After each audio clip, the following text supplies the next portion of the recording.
In the late 1970s, Ghana was facing severe economic hardship, corruption, and political instability. Military regimes had ruled for years and public frustration was high. In May 1979, a young flight lieutenant named JJ Rawlings attempted a coup against the ruling military government led by General Fred Akufu. The attempt failed and Rawlings was arrested, tried publicly, and sentenced to death. However, his bold courtroom speeches criticizing corruption made him popular among ordinary Ghanaians and junior military officers. Before his execution could be carried out, sympathetic soldiers staged a successful coup on June 4, 1979, an event now known as the June 4th Uprising, and freed him from prison and led him to power. When JJ Rawlings came to power after the June 4th revolution, he promised probity and accountability, that is, honesty and responsibility in leadership. Rawlings ordered a house cleaning exercise, and that house cleaning exercise was to punish corruption, remove rotten elements in leadership, and also reset the moral direction of Ghana. It also included arrests of officials, confiscation of wealth, public tribunals, and executions. The aim, according to Rawlings, was to clean the system and restore fairness. But the most dramatic part of the exercise was the execution of senior military officers. Among those executed were former heads of state Ignatius Kutu Achampong, Fred Akufo-Addo, and Akosi Afrifa, along with other high-ranking officers. This is how it happened. They were arrested after the coup and also tried by special military tribunals. And also they were found guilty of corruption and abuse of power. And lastly, they were executed by firing squad in June 1979. The executions were carried out at military ranges under tight security. JJ Rawlings and the Armed Forces Revolutionary Council, the AFRC, argued that it will serve as deterrence, that is, it will stop future corruption and also warn future leaders. Again, there was massive frustration among citizens, and also many people supported punishment, and they saw executions as justice. And thirdly, Rawlings later claimed that the executions prevented violent uprisings within the military, and also it stopped possible revenge attacks or instability. Public reaction after the execution was on two folds. Reactions were mixed but intense. There were people that supported the execution and they finally said corrupt leaders are punished. Justice was served and Ghana needed drastic change. But on the other half, the critics said trials were rushed and no proper legal defense. And lastly, it was more revenge than justice. And even today, families of those executed still question the fairness of the process. The house cleaning exercise was beyond executions. We had other cleaning measures. It also included seizure of assets from officials, price controls over goods, crackdowns on profiteering traders, and public humiliation of corrupt individuals. Some soldiers and civilians were also punished for hoarding goods and black market activities. The house cleaning activity had consequences, positive outcomes and negative outcomes.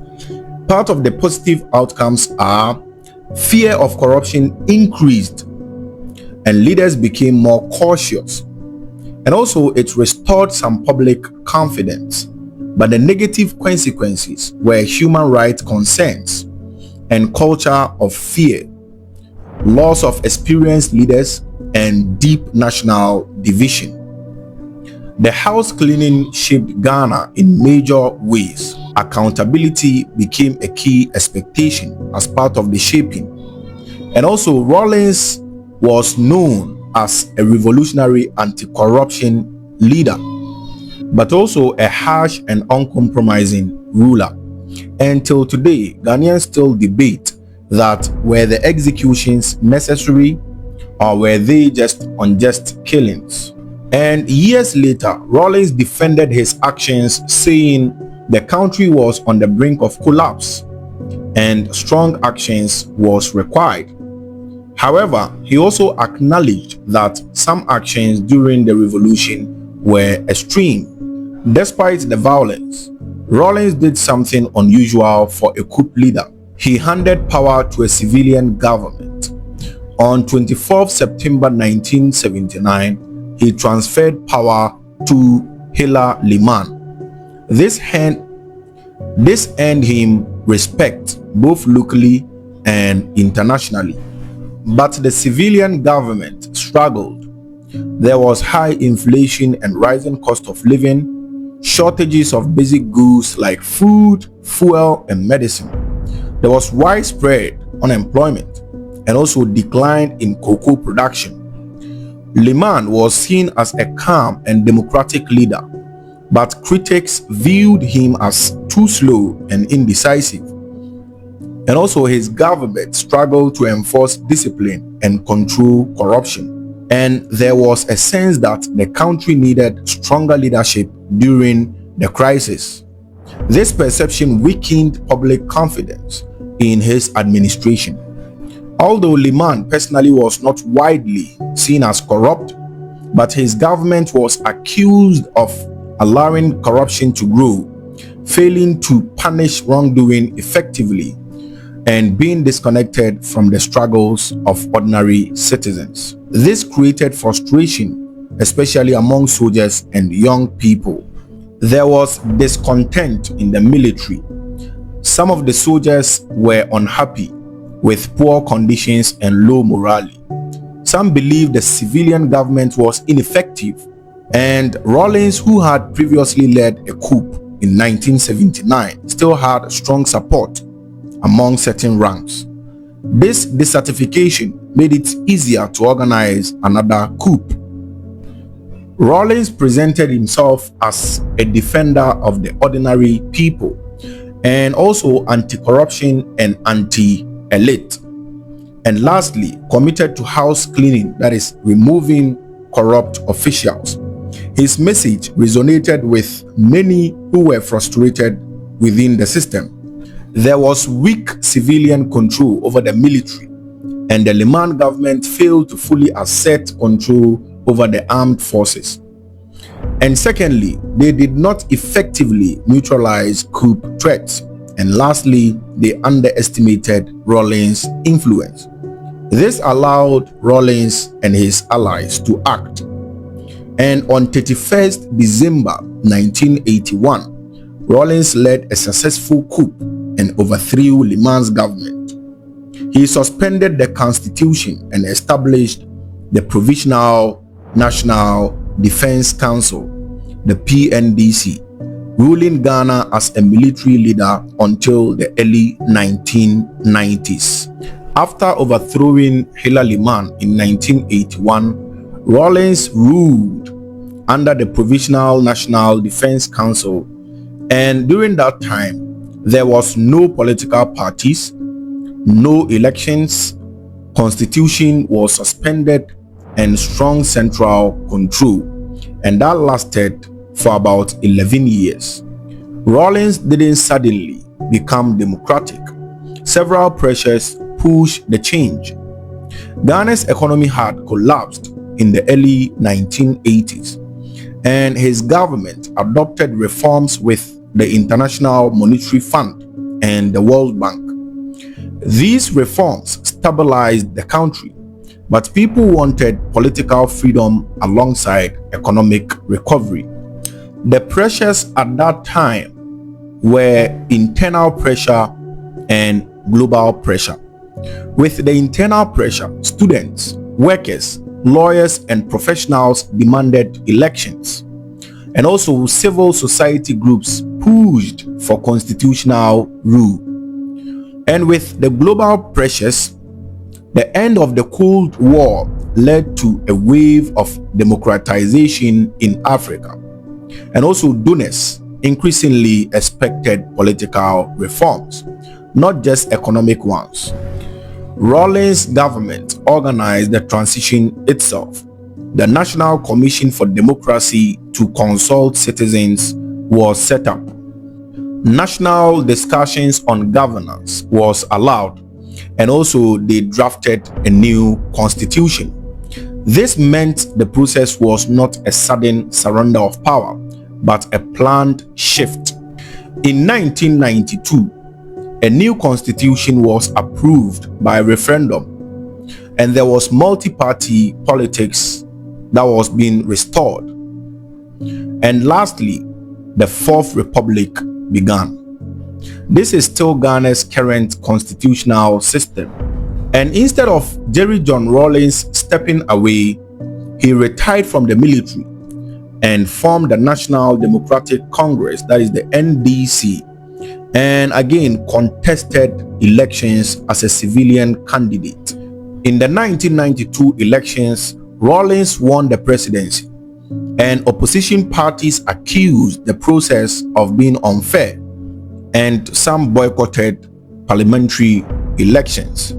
So Ghana returned to democracy in 1992, but the first election was contested and not fully trusted by everyone.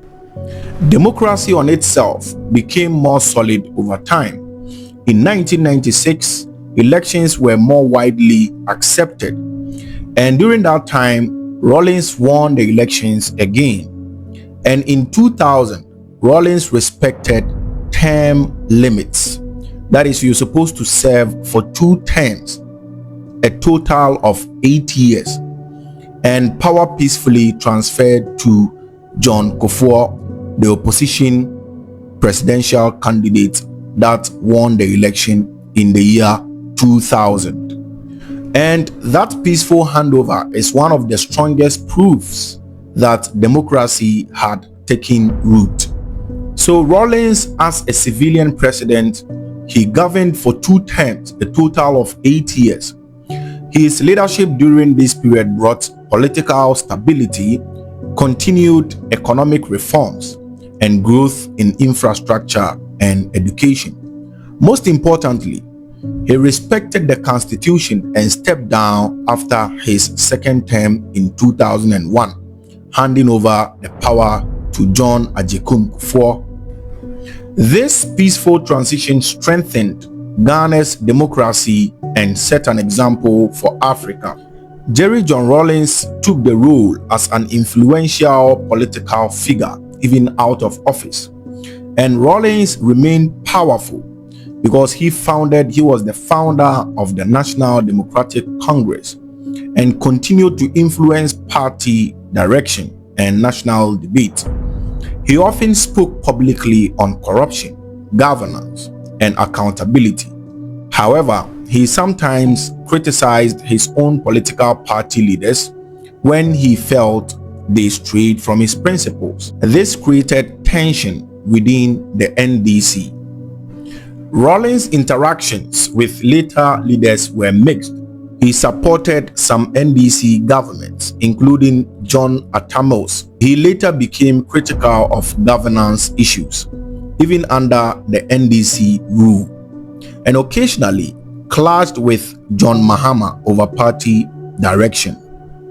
He positioned himself as a guardian of his revolutionary ideas. Rawlings also took on roles beyond Ghana. He served as an African Union envoy to Somalia.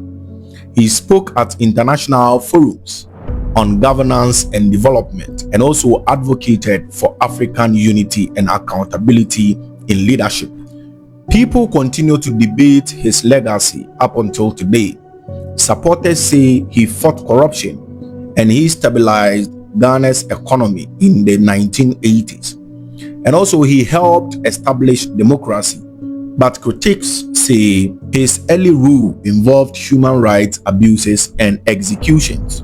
and also he held power too tightly before transitioning. Even after office, Rawlings never fully stepped out of public debate. Rawlings lived most of his life in Accra with his wife Nana Kunedu Ajiman Rawlings, and he focused on family, legacy, and occasional public speaking. He also maintained a relatively modest lifestyle compared to many former leaders. Jerry John Rawlings was born on 22nd June 1947 in Accra during the final years of colonial rule in the Gold Coast, now called Ghana. He came from a mixed background. His father was a Scottish and his mother was a Ghanaian from the Ewe ethnic group. This multicultural upbringing shaped his worldview. He often spoke about justice, equality, and anti-corruption. Rawlings attended Achimota School, one of the Ghana's most prestigious schools, where he completed his secondary education, and later joined the Ghana Air Force, becoming a flight lieutenant and trained fighter pilot. Let us know your thoughts in the comment section, and also do well to subscribe to our channel and like our videos and turn on the notification bell icon for more future helpful content. Thank you very much for your attention and have a great day.